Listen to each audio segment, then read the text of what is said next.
जी आज नियुक्ति पत्र दिए गए हैं सरकार की तरफ से, जो सरकारी नौकरियां दी गई हैं इसके बारे में बता दीजिए। भारत सरकार के द्वारा 1 लाख से ज़्यादा सरकारी नौकरियां आज देश के 47 स्थानों पर रोजगार मेला लगाकर दी गई। प्रधानमंत्री नरेंद्र मोदी जी ने जो वायदा किया था वो पूरा किया। 10 लाख से ज़्यादा सरकारी नौकरियां 1 वर्ष में देने का भी, और इसके साथ साथ बहुत सारे रोजगार स्वरोजगार के अवसर भी खड़े किए। मुद्रा योजना के अंतर्गत 34 करोड़ ऋण अलग से दिए गए, यानी कि करोड़ों लोगों को अपने पांव पर खड़े होने का अवसर मिला। स्वनिधि योजना में 78 लाख से ज़्यादा रेडी पटरी फड़ी ऐसे छोटे छोटे काम करने वाले मेरे भाई बहनों को 78 लाख से ज़्यादा लोगों को ऋण दिए। इसी तरह से स्टार्टअप इंडिया में स्टार्टअप योजना चलाकर अब दुनिया का तीसरा सबसे बड़ा स्टार्टअप नेशन भारत खड़ा हुआ। 1 लाख से ज़्यादा स्टार्टअप्स के, जहां पर लाखों लोगों को रोजगार के अवसर मिल पाए। मैं अपनी ओर से 1 लाख से ज़्यादा सरकारी नौकरी पाने वाले सभी युवाओं को बहुत बहुत बधाई शुभकामनाएं देता हूं। मोदी जी का आभार प्रकट करता हूं। कतर से जो 8-9 सैनिक थे पूर्व, उनको मौत की सज़ा माफ़ कर दी गई है, साथ की वतन वापसी भी हुई है। एक कूटनीति जो भारत की दोबारा कामयाब हुई है, इस पर क्या कहना है? देखिए, सबसे पहले तो मैं कहूँगा प्रधानमंत्री मोदी जी का बहुत बहुत आभार। मोदी है तो मुमकिन है। आज से 45 दिन पहले इनकी फांसी की सज़ा को उम्र कैद में बदल दिया गया था, और अब भारत के नौसैनिक अधिकारियों को उनको वापस यहाँ पर लाकर एक दिखाया है कि हर एक जान की कीमत, हर भारतीय की जान की कीमत है।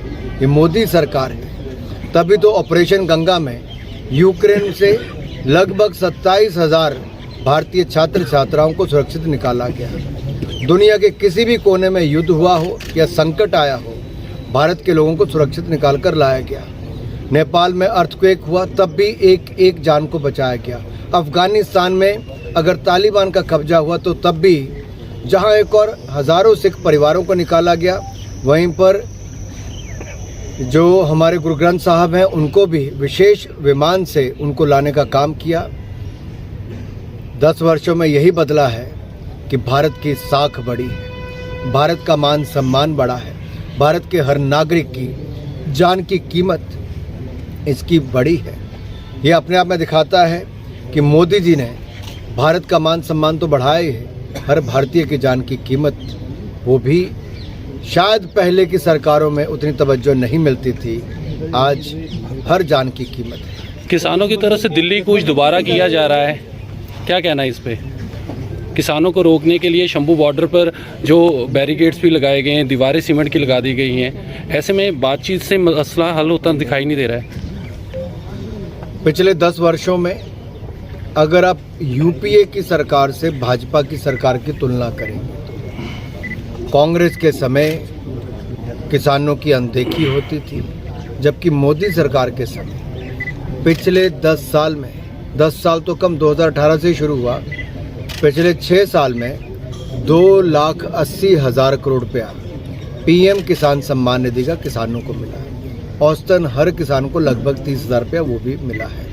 इसके अलावा प्रतिवर्ष लगभग 3 लाख करोड़ रुपया यूरिया खाद पर सब्सिडी मोदी सरकार ने अभी हाल ही में दी।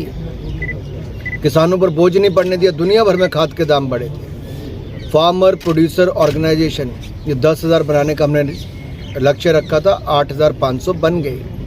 इसमें लाखों रुपए इनको चलाने के लिए भी मिलते हैं और किसानों को। इसके अलावा ई-नैम, ई नेशनल एग्रीकल्चर मार्केट प्लेस, उस मंडियों से जोड़ने का काम भी ऑनलाइन दिया गया ताकि ज़्यादा दाम मिले। MSP की बात बहुत भ्रम फैलाने का काम सरकारों ने किया, कई नेताओं ने किया। मैं ऑन रिकॉर्ड कहना चाहता हूँ, स्वामीनाथन कमेटी की रिपोर्ट को लागू किया तो मोदी सरकार ने, कांग्रेस ने 10 साल कुछ नहीं किया था। लागत प्लस 50% मुनाफा हमने सुनिश्चित किया।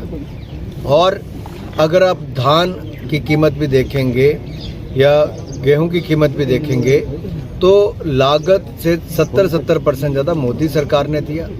कांग्रेस की सरकार की तुलना में हमने दुगनी से ज़्यादा खरीद की, दाम भी ज़्यादा दिए। ये मोदी सरकार अन्नदाता के हित में काम करती है। मोदी जी ने 4 ही जातियों की बात कही, गरीब, युवा, अन्नदाता यानी कि किसान और नारी शक्ति, उनके लिए ज़्यादा काम किया है, आगे भी करेंगे। और मार्केट लिंकेज करने के लिए हमने जैसे एग्रीकल्चर इंफ्रास्ट्रक्चर फंड, आधारभूत ढांचा इंफ्रास्ट्रक्चर बने, वो भी किया है। तो अब हमारे किसानों को मिलेट्स, दुनिया में किसी ने नहीं कहा, मोदी जी ने कहा मोटे अनाज के बारे में कि छोटे किसान की भी आय ज़्यादा हो, तो इंटरनेशनल ईयर ऑफ मिलेट भी भारत के अनुरोध पर ही मनाया गया है। गठबंधन को लेके क्या बातचीत चल रही है? कल भी पता चला कि बातचीत फेल हो गई है अकाली दल के साथ। भारतीय जनता पार्टी लगातार संगठन को भी मजबूत कर रही है, लोगों का आशीर्वाद भी ले रही है, और पंजाब के विकास के लिए जो काम मोदी सरकार ने किया है, वो पहले की सरकारें तो पंजाब की अनदेखी करती रही। नेशनल हाईवे से लेके, रेलवे से लेके, अन्य बड़े प्रोजेक्ट, एम्स से लेके सेंट्रल यूनिवर्सिटी, सब मोदी सरकार की देन है और आगे भी करेंगे। और मैंने देखा है लगातार जनता का अगर रुख हो रहा है तो भारतीय जनता पार्टी की ओर, क्योंकि विकल्प कोई नजर आता है तो भारतीय जनता पार्टी, उनका मन उठ गया पहले कांग्रेस से और अब आम आदमी पार्टी। भाजपा लड़ेगी क्या पंजाब में अकेले चुनाव? भारतीय जनता पार्टी पूरी ताकत के साथ लोकसभा चुनाव लड़ेगी और ज़्यादा से ज़्यादा सीटें हम पंजाब से जीतेंगे। अगर भारतीय जनता पार्टी को 370 से ज़्यादा सीटें जीतनी है तो उसमें हमारे पंजाब का भी बहुत बड़ा योगदान होगा, और गठबंधन को 400 सीटें जीतनी है तो उसमें पंजाब का बहुत बड़ा योगदान होगा। धन्यवाद।